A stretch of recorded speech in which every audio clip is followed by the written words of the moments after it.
there was a hurricane that came and wiped out Augusta, and like power lines were down. I can't remember the name of it, but they canceled that Ironman, half iron. And then essentially I was like, well, my wife's going to the hospital next week. I really ain't got no other time. I'm just going to go do it myself. So I literally did a 70.3 by myself in South Florida. It was like September. So it was probably heat index like 102, 103, and just got actually absolutely baked. And it was tough.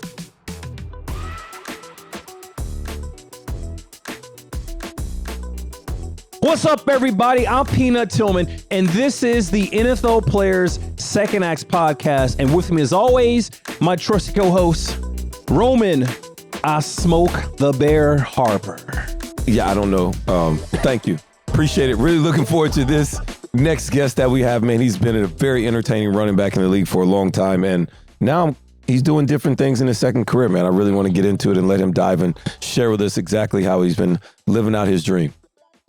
Second round running back in the 2013 NFL draft.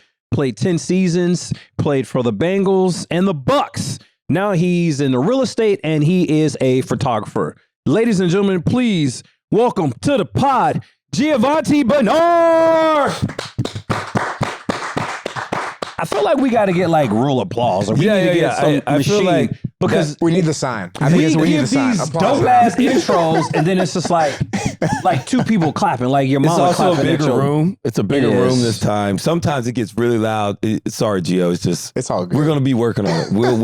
We'll put that in on YouTube version. All right, we'll add that in. Well, welcome to the pod, man. How's life? Life is good. It's been busy. I could definitely say that it's been busy. And a lot of people talk about retirement and just how difficult it is to go into that next chapter and this and that. But to be honest, man, it's been busy, but it's been so much fun and it's been so rewarding. There's a lot of stuff. I mean, I'm sure we'll kind of get into it a lot, but I've learned a lot about myself, to be honest, and it's just been a lot of fun, man. I really really enjoyed it and really appreciate you guys having me on here. Why has it been fun? And tell me something interesting that you maybe have learned about yourself in retirement. So in December, my wife and I had twins. I think when you add two to the already one that we had, it creates, some different, aspects that. I saw that on IG. I didn't know they were both twins. I thought you just had like some little babies. No, yeah. So we had identical growth twins. They were born early. It's a long kind of story, but at the end of the day, the girls came early. They're healthy. They're growing. All the markers are great. But it was a very rare type of pregnancy. The type of twins that they're called mono twins. Essentially, they shared the same sac and the same placenta from the mother. So there was no real border in between them. So with that being said, it's a high risk because the umbilical cord can get wrapped around either one of them. Gotcha. So my wife essentially spent 10 weeks bed rest at the hospital, and I was just back with my son at the time and just doing the thing. Doing the thing. Do you get them confused? To be honest, every once in a while I do, but we have earrings to distinguish the two. So Kaya has like little hearts on there, and then Shay, she has like little moons. So Only reason I said that, I was on my IG, was doing some research this morning, and this feed popped up. Yep. And it was parents getting their twins confused. Yep. And it was most of the time it was the dad. Yeah. The dad couldn't tell who was. To be honest, it really don't matter at this age. You know what I mean? Like they really doing the same thing. The dad thing. couldn't tell who was, and then the boys, there was these older boys, and they started messing with their dad, and it was like, let's get them. And they came out, and he goes, yeah. And he's cursing, he's looking, he's like, God dang it. Look, I just need so-and-so to pick up the trash and so-and-so do the leaves. That's all I need. And they were like, well, which one is who, Dad? And he's like, oh, God dang it, guys. And they're probably like 12s, and they knew their dad couldn't tell them apart. So, hopefully they can I'm have sure some at one fun point or with another, I've already gotten them mixed up. That's beside the point. But as they get older, hopefully I can find different signs on the both of them that says, okay, you are you and you are them. And so we'll figure it out. I just think that's so cool. Like, I'd actually never heard of this mono. Yeah, it's the rarest type of twins. And it's because it's identical. Fraternal twins can be hereditary, so, passed down by genes or all that. But identical twins are by chance only. So pure chance. And we had the highest risk, lowest percentage of survival type of twins. And they're healthy. That's so cool. What a blessing. Yeah. I just had That's no the idea. blessings. Yeah, the it is the help. blessing. That's People are like, I want a boy, I want a girl. Bro, at the end of the day, because I had a daughter, some heart complications, Yep. whatever. At the end of the day, you just want healthy kids. Yeah, Boy and- or girl. Yeah, for I just sure. want healthy kids. And sorry, I don't mean to interrupt you, but even before then, last year, we had lost one. So we lost, his name was Gabriel, and we lost him at 22 weeks. So my wife still had to kind of go through the entire process. Yeah. And that was a cord accident. So nothing that we did wrong. Ooh. So it was just how it worked. And now we got blessed with 2. And dude, it's unbelievable this past, really since I retired, what life has kind of been like, and obviously I learned a lot about myself when I say that, in the sense of, just having, I'm big into my faith.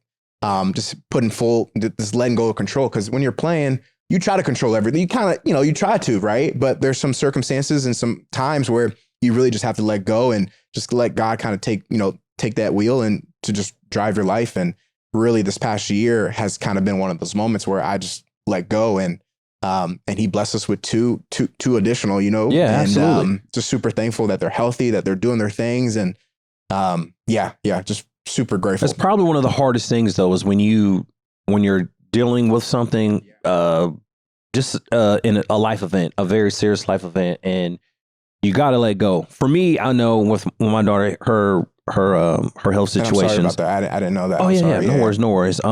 She ended up having a heart transplant after the whole thing. But you read since day one, you're young and have faith, and you think you have faith until you actually go through something, and then it's like, oh wow, I know I say it, but now I really gotta practice it. And it was probably the hardest thing I had to go through because I didn't have any control over it. And big, strong, small, tall, physical, you got money, you can think you can, you can just do what you want to do because you got money. And this was one of those situations where you couldn't do nothing. And it's just like, I just got to pray, kind of feel a little helpless, but I just got to drop to my knees, start praying, give it to the Lord. I'm just saying, I understand. It tests, Yep. 100% it tests me. So I know exactly what you're going through or what you went through. And to be honest, my wife she's really been, people talk about the man being the leader of the family, this and that, but it's one of those things that how my wife has handled herself, and to really still be the type of person that she is has blown my mind.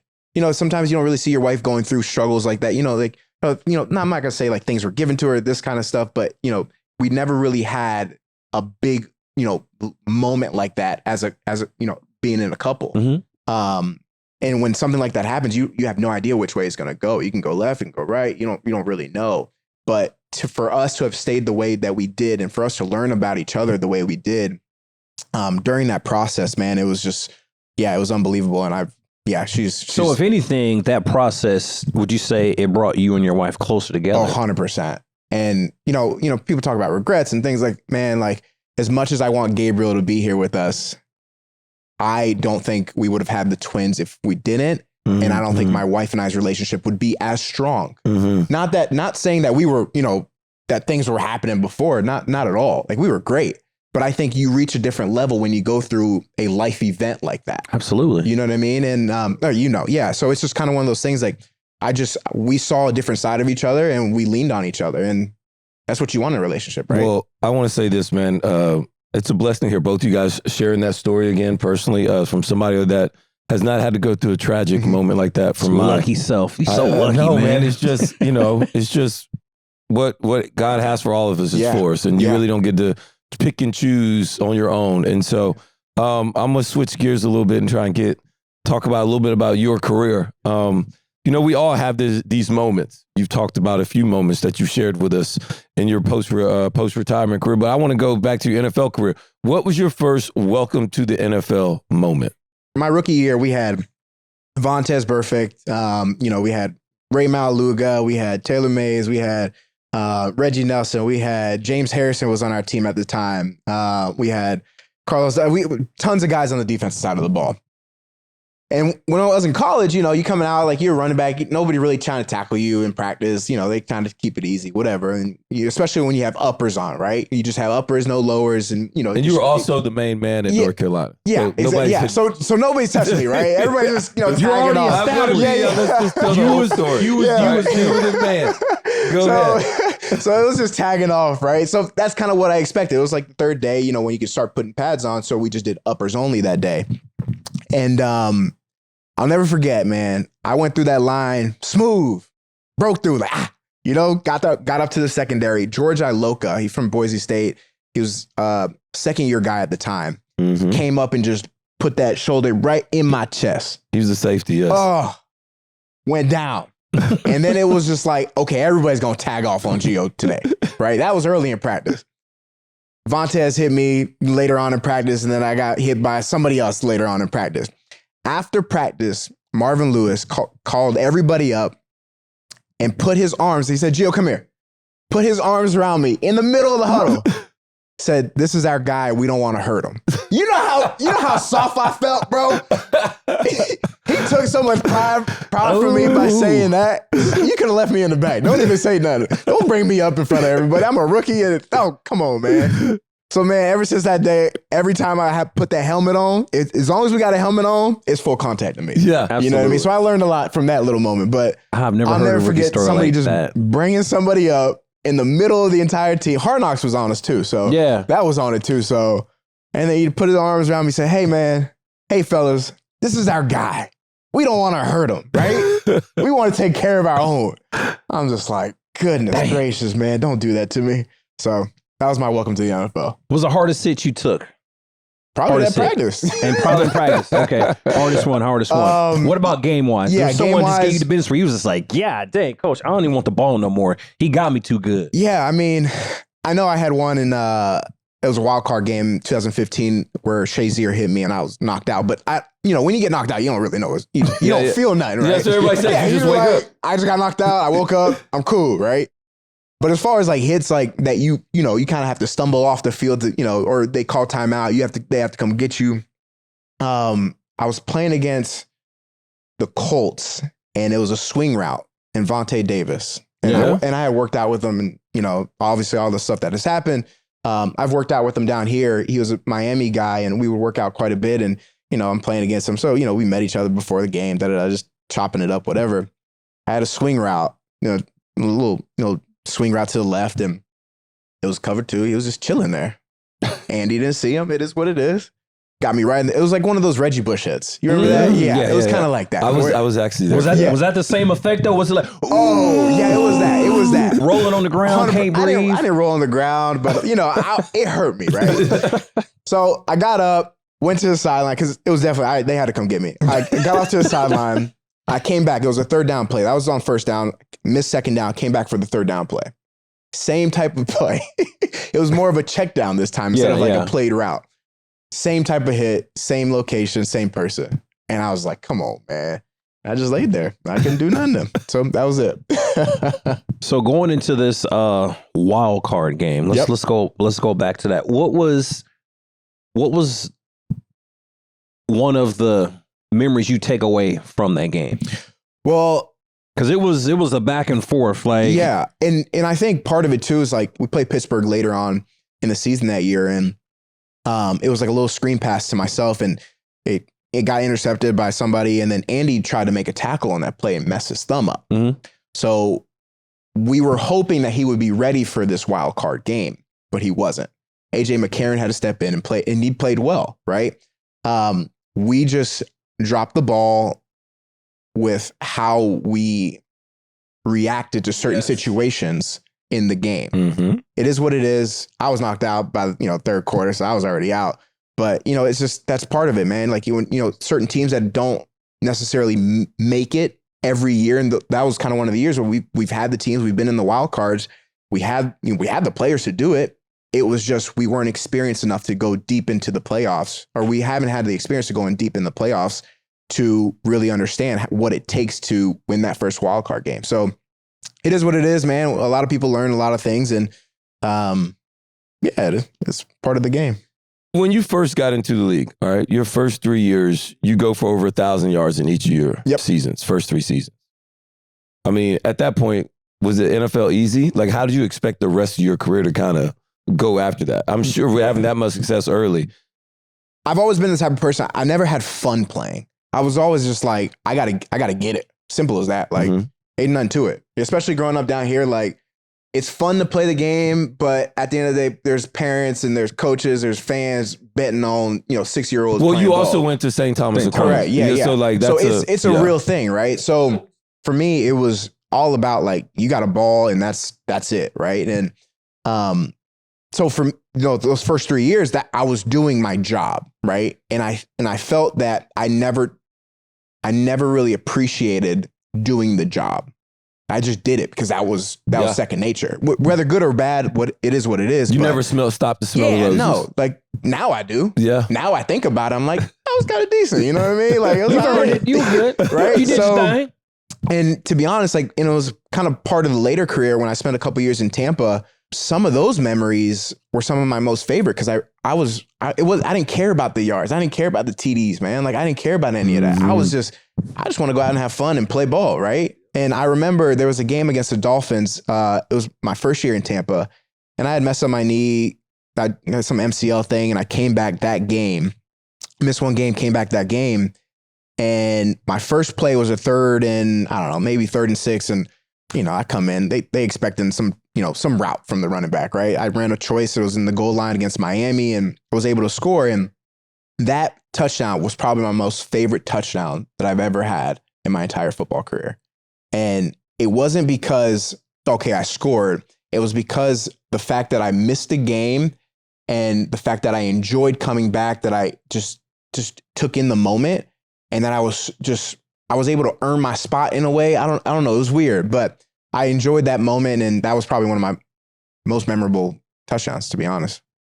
What was it like being in Cincinnati and you guys were rolling? Like, you guys are winning, but you just can't get over that wild card hump. That must be terrible. Yeah, man, it was tough. And, it's one of those things, like, we always had the players to do it. Always. We just never understood. And I think that comes from the experience of playing in the playoffs, right? Like, having that experience, having some guys that come in, whether, trades, whatever it may be, some guys that have had that experience to play. What does it take, right?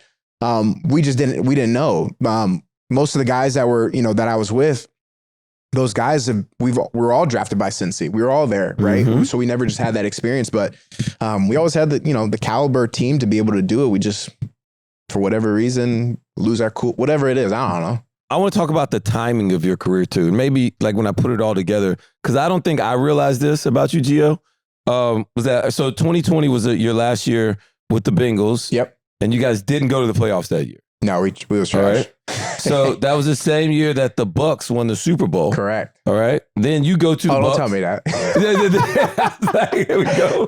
So then you go to the Bucks, and 2021 was first year. Yep. And then won the wild card game. But the Bengals went to the Super Bowl that year versus the Rams. For sure. All right. Yep. And then, all right, but it was the one season where you played. You actually did win a playoff game. Yeah. So that was good. Yeah, for sure. And I think if that game hadn't happened versus the Eagles, that wild card game, because Lenny was like the main guy, but he wasn't playing that game. So, and to be honest, a lot of the guys weren't. I think everybody was like, all right, we'll just wait, because they knew the type of team that they were, and they're like, we'll just wait till the second game. We'll just wait, so we'll just miss this wild card game. Y'all. It's all good. Yeah, y'all replacements just handled that real quick. I felt like I had a decent game, had a couple catches, couple carries, whatever. And we ended up winning that game, and that was my first playoff win, right? And since he obviously went to the Super Bowl and did what they did, and like it was weird because I didn't really feel like I missed out. I didn't. Like I enjoyed because again, I was telling this, like, I enjoyed myself so much that year, because I just took a different approach to the game. Like my mind was it was somewhere else. And I just really enjoyed that year, and I was able to make some really good friendships on that team, really good people over there. And yeah, man, I've always been the type of person, you make a decision, you live with it. It is what it is. Forget about everything else. I want to get into your second act. Yeah. Right. So you're done playing football. You're in the second act. You're in retirement. How did you get into photography? Yeah. So I will say that I've seen some of your pictures. Yeah. To be honest, I really haven't done much lately with photography. Yeah, you're busy kids, though. bro. Yeah, that's plenty of practice. I mean, you put like two That's brand plenty of new practice. ones. Yeah. Like, dude. It's So yeah, to be honest, the photography thing kind of started like way back when in like 2016. I tore my ACL in Cincy, and I was like, I got to get out the house. It's a lot of parks out there. I've already done like my rehab, whatever, and I'm done for the day. I don't really feel like sitting in on meetings, and so I'll just I picked up a camera. That's when Instagram and social media was kind of just jumping off at that time, and I'd take photos, whatever. And, my wife, my wife's beautiful, and I love taking photos of her. And so she became, like my little muse, and I would just take photos of her. And I was wondering. I thought that was his wife. I figured it was your wife because I saw the. Yeah. We're not stalking her like that. Yeah. I just figured it was because it's like, damn, it's the same woman. She pregnant in this one. Yeah. I'm gonna just assume that's his boo. I'm gonna just that's his boo. Okay, good. I wasn't cool. Yeah, so she's a natural model. The way she does her poses and stuff like that. You know what I mean? It's good. So she became that person, and eventually I ended up just doing like I did the maternity photos, I did our engagement photos, I did the kids photos and stuff like that, and it just became fun. I pick it up every once in a while. I don't really have the time now, but what I do have the time for is cycling. Like I've really actually picked up on cycling and running and just endurance sports. That's kind of, to be honest, I really feel like that's my second act more so than photography. Like, really? I ain't yeah. Get into it. Tell me. Yeah. So when I retired from Tampa, it was about, we just had exit meetings, and it was like one or two, and I knew I was done. I was like, I'm done. Like I walked off that field. I was like, I already know I'm done. So that next day after the exit meetings, I got back home. I was like, I'm gonna go see how far I can run. And we was in Tampa, close to Bayshore, and I was like, I'm just gonna see. Man, I ran like 1.5 miles. My back was all tight. My legs were just, oh man, it was brutal. But there was something in me that said, okay, let's try to get better, right? So I just picked it up, and I just would try to go further and further and further. And then I would reach a point that, okay, let me see how fast I could do, 3-4 miles or whatever. And I would just do that. And then long story short, I would just wake up early at 5 o'clock, and I would just did that for like a good year.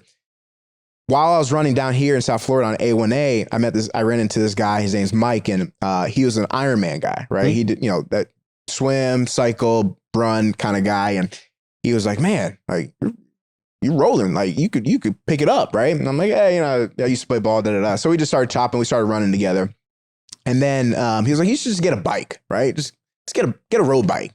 I was like, all right, I go drop a couple $100. That's how it starts. Yeah, that's how it started. Yeah. I was like, all right, I'll go pick up a bike, whatever. Yeah, I was gonna pick up a bike, and then we went, I did my own little thing, and I went 30 miles like on the first day. He texted me, he was like, why would you ever ride your bike 30? Like, how'd you feel? I was like, felt fine. And then it just kind of progressed into this thing of, well, you might as well just try swimming. Like, see how you can do. Did you know how to swim before? No. I mean, I'm sorry. I knew how to swim. But not no lap. Gotcha. Nothing in like just calling around with the homies, just leisure. Like, I'm gonna sit right here with my drink, and then I'm not gonna drown. I'm not gonna drown. I'm gonna be all right. Growing up down here, you gotta be all right. You gotta be an all right swimmer. You gotta be all right. So I went into little swimming Hall of Fame in Lauderdale and did like a 50, and like, dude, it was brutal. It was impossible. And I was like, people do this for like a mile, they do this for 2 miles. Like, are you crazy? So again, that mentality just kind of picked up and just got better at it. And, I ended up hiring a coach because I wanted to do this 70.3 in Georgia. And this was when I wanted to do this one specifically because it was prior to my wife having to go to the hospital for the twins. So I had to do it. That was the only date that I had. So I had like 9 weeks to learn how to swim, really run long distance, and then bike, and, that whole thing. There was a hurricane that came and wiped out Augusta, and like power lines were down. I can't remember the name of it, but they canceled that Ironman, half iron. And then essentially I was like, well, my wife's going to the hospital next week. I really ain't got no other time. I'm just going to go do it myself. So I literally did a 70.3 by myself in South Florida. It was like September. So it was probably heat index like 102, 103, and just got actually absolutely baked. And it was tough, but I did So it. where did you do the swimming at? You did the swimming So I at did it at the Swimming Hall of Fame. And then I you had have my your bike there. I had my bike there. and then you boom. Yep. And then once I got back, my wife was like, she would meet me at these little checkpoints. And when I started my run, she drove next to me on the golf cart, you know, whether handing me water or whatever. And then essentially I just ran back home and yeah, that was it. Dude, that's awesome. I like that. That is. A lot of people wouldn't do that. No. Not by themselves. An Ironman by yourself is, so I'll hold on to that. I didn't Well, get no medal, you had your wife there committed yeah, with you. yeah, you know, yeah. You know what I mean? Shout out. Shout out to the wife. You did your thing. Shout You out. held him down. It's all good. You said something before you talked about your Ironman. I think it's important. Well, I wanted to hear is that you like, I knew I was done. Yeah. Was 10 years, was that always the goal? It Because sounded nice. yeah, because for me, somebody told me like, you know, you can play 9, 10 years, like if you keep your head on right. So for me, Yeah. it was like, okay, 10 years is what's up. Yeah. So like, that was just the goal. That was sure. mine, 10. Yeah. But Then I when got you get 13 there, out of it. It's like Yeah. every year after that was just like it was a bonus. mhm. Yeah. But 10 just sounds. Yeah. I think to be honest, I really do feel 10 sounded nice. I didn't want to try to scrap for another 2 or whatever it may Uh-huh. be. I didn't want to do that. Like I had other passions outside of football that I really just really wanted to go after. Right. And I think one of the things that for me growing up or in the earlier parts of my career, I was always excited for what life looked like post ball. I just was excited about it. I understood like I had to do what I had to do. Like I get all that, but I was excited for all of the fruits and of all of the stuff that I've done, whether that was Pee Wee football, high school, whatever. I was excited to, hopefully experience that once I retired. And thankfully enough, man, I got 10 out of it. And I was like, I'm cool. I'm gonna go home. You know what I mean? Like I'm good. And, I enjoy being around my peoples. And my little one was at the time where I enjoyed like spending the time with him. I'd take him. He's like my little partner. I would just take him everywhere. Right. So just truly enjoyed that. And it really wasn't a hard decision for me at all. Like I was like, I'm good. So I know you're into real estate. I've dabbled into Yeah. it a little bit, but it doesn't interest me. It's kind of slow and I don't want to say boring. It just doesn't. Yeah. I like the end result. Like I can go in, I see the house, but I don't have that vision. I can't be like, oh, we can tear this out and knock a wall down. Are you a guy that does that? Because I know you're into real estate now, Correct. right? Yeah. Are you do everything from the rehab from start to finish? You got multiple homes. Essentially, the way I've kind of thought of it, I remember in 2014, so this is my second year, my brother told me about he's like, yeah, people are doing this thing called house hacking. Like they live on one side, they rent out the other with multifamilies. I was like, whatever. I wasn't paying any mind. Mm-hmm. Later, that off season, 2014, I bought my first investment property. I bought a duplex down the street from my spot, right? I got a rent check for might have been $2,100. That was the greatest rent check that was the greatest check that I've ever received. Yeah. And I became hooked then. And to be honest, I've just kind of grown and I've learned. And that's what I would do. Like on my off time, I would just look up properties in South Florida and just look up multifamily units and see what I like, see what I don't like, areas that I like, areas that I don't like. And I became familiar with, just things that will rent well. So I typically try not to go after the really dumpy spot that you can, renovate and do, add cost to it, all that kind of stuff. I try to just find a good enough property in a great area, just like anything, location. And just been able to build my portfolio that way. So to be honest, I haven't really, except for one, I bought all of them while I was playing. They're all paid for and it just comes in and I don't really think about it. I hire a property management company to oversee the day to day because I don't want to call about toilets. Like, I don't blame you, dude. I ain't got time for that. So, they handle that and, they just, we'll talk every once in a while about, hey, this happened. Hey, we got to do this and that. And, and then we acquired our first one out of the state, in Colorado and we've actually used that one for ourselves. And, it's just been a lot of fun to really just kind of build that portfolio. That's so cool. I saw on your IG that you and your wife got baptized together. Correct. Yeah. Day before. Was this the wedding? Sorry, my bad. No. Oh, it was before the wedding. Yeah. Day before the wedding. Yeah. Okay.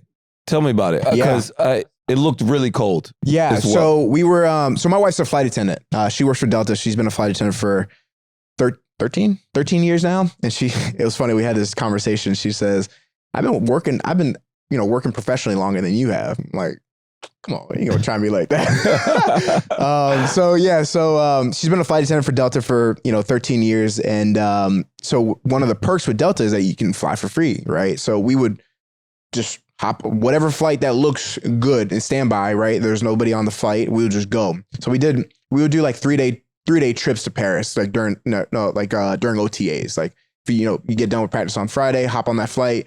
We have Monday off or whatever, come back, you're good. Like you just had, we did Valentine's Day. We literally just went to Paris for a dinner, came back, we flew first class, and we had to pay nothing but the international tax fee, which was like $100. So we've always enjoyed doing that, right? Then there was a time, I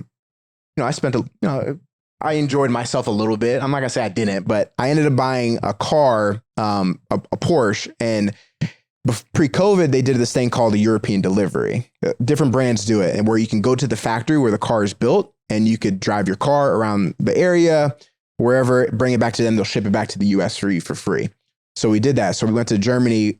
We went to Stuttgart, picked up the Porsche, drove it to Italy, spent a week in Italy, and we drove to Como. We stayed in Como, and we had just gotten engaged that trip, and so the trip was really about the car, not the engagement. But no, I'm just kidding. It's all good. And long story short, ended up just deciding on doing, having our wedding there. We did a 50-person wedding, rented out 2 villas side by side, essentially paid for everybody for 2 nights to be there. A lot of people made trips out of it. It was beautiful. And, we obviously got baptized the day before the wedding, and the day of the wedding, it was absolutely beautiful. It was like, I don't know, 50, upper 50s. It was just beautiful, man, during that time. It looked beautiful, bro. Yeah, it was awesome. Yeah. So we asked all of our guests this question. Mount Rushmore, you get 4 picks of people that have had some type of a positive influence on you and helped you become the man you are today. Outside of family? No. It could be anything. Gotcha. It could be anything. Anybody. This is your personal Mount Rushmore. You get 4 picks. Okay.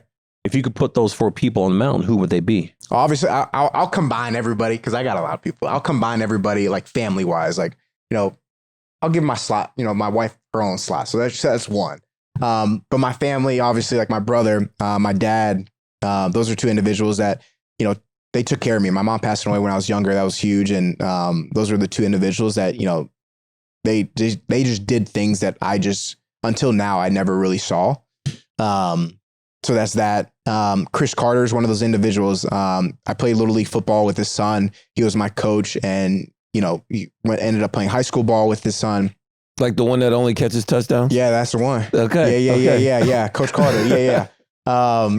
He was instrumental in my football career for sure, into just getting to where I am. Deciding to go to St. Thomas, deciding to do this, deciding to do that. And he helped out our family quite a bit, and he didn't have to, he didn't have to, he was still playing at the time. So he didn't have to do any of that. Obviously, I'm a big faith person. So God, obviously, like he's one of those individuals with, ultimate power. And, I've learned to just let everything go. And I'm grateful for that, man. I'm grateful that this retirement journey has been what it has, because I've learned a lot about myself that I never knew while I was playing. So I got a team chaplain. He's now with the Carolina Panthers, Lamorse Crawford and his family. Oh, nice. I still, I literally just got off the phone with him every week. Every Wednesday we do a call at 10 a.m. Just to catch up, talk about life. But him and his family, him and Meg, his wife, they were huge into my journey to becoming a man. And they were the ones that baptized us in Como. And their family means a lot to our family. And it's a solid pick, man. Good job, Gio. Appreciate you, man. I will say this, man. I appreciate you, man. A lot of times we talk to some guys and they talk about the struggle here and the understanding of this journey in their second chapter. And man, I'll be honest, dude, you're flourishing. You walk around with a great smile. You have an amazing attitude. It's infectious. God has continued to bless and shine on you, and you can tell. Yeah, I appreciate it. And I'm really, really love what I see out of you. This is my first time I've got to meet you personally. I've seen I your remember career. watching both of y'all. So Yeah, I've seen your career from afar. Yeah. And my boy Trey Boston would always talk about you as well. So, dude, Trevion. you keep doing your thing, man. You are going to continue to crush life, man. Yeah. You're doing a great job. I appreciate it, man. Thank you guys. Thanks for having me on. Yeah, it's been awesome, man. No doubt, man. Apologies, we were late. It was Man, his listen, fault. I understand. Y'all want to go to casino. It's okay. So For those that don't know, our driver took us to the Hard Rock Casino. Yeah, Not the wanna go Hard to Rock casino. Stadium. Yeah, So that's why we late. was a little late. So yeah. Well, we're going to get out of here, man. Wherever you pick up your podcast at, whether it's Apple Podcasts, iHeartRadio app. Make sure you continue to give us a like, subscribe, follow, leave a couple comments, and you can also check us out on the NFL Pages YouTube channel. I'm Peanut.